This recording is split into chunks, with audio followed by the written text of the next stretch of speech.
Hello, my name is Hanjun, and this is Physics 2212 Lab 6, Magnetic Molasses.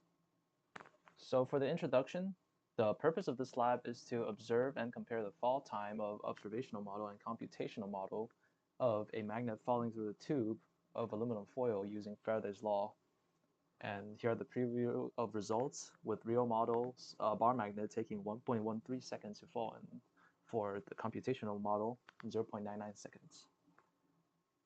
So here are the fundamental principles used in this lab. So we'll get started by describing Biot-Savart law, which describes a magnetic field produced by a moving charge or steady current, which in this case, the bar magnet we use in the lab is considered a magnetic dipole.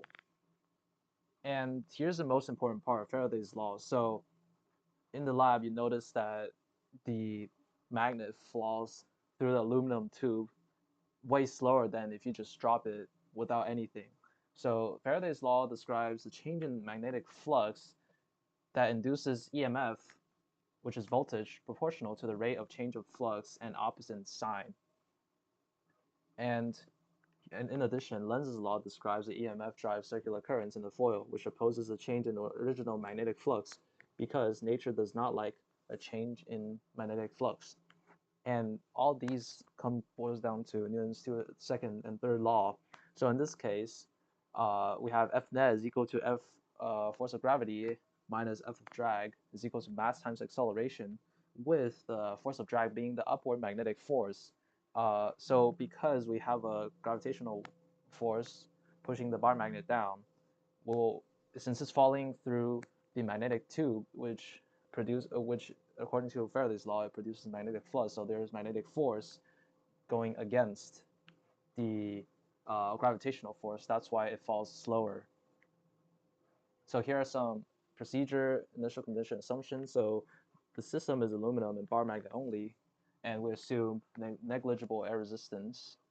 Bar magnet acts as magnetic dipole, and the only forces present are magnetic and gravitational. So the procedure is very simple. We take measurements of the weight of the magnet and the length and the radius of aluminum tube, and then we just drop it a few times and average the time it falls through.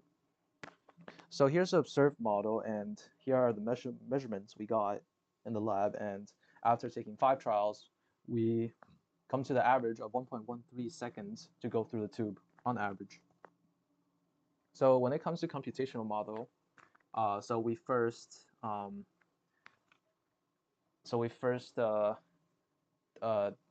basically we declare the initials, and I didn't put a picture of the dipole moment here, but it is the dipole moment function is the formula for a magnetic dipole off axis, and then we will have the flux over here for a function which we'll use later on.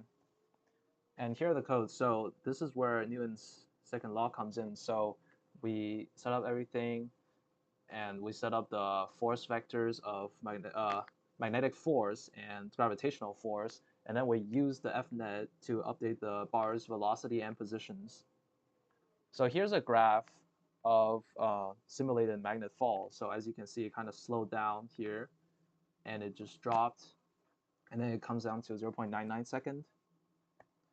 So some potential errors include other magnetic forces or just other forces in general. Force-inducing objects are near the system, since we assume that the system is only the aluminum foil and bar magnet, which obviously is not true. And we also did not account for air resistance, and also the path of the bar magnet is not completely straight within the tube, meaning that it could have hit the wall of the tube and it slowed down, causing some extra delay within the fall time. So for the first discussion question, decreasing the resistance will increase the induced current, therefore creating a stronger magnetic field in opposite direction of gravity.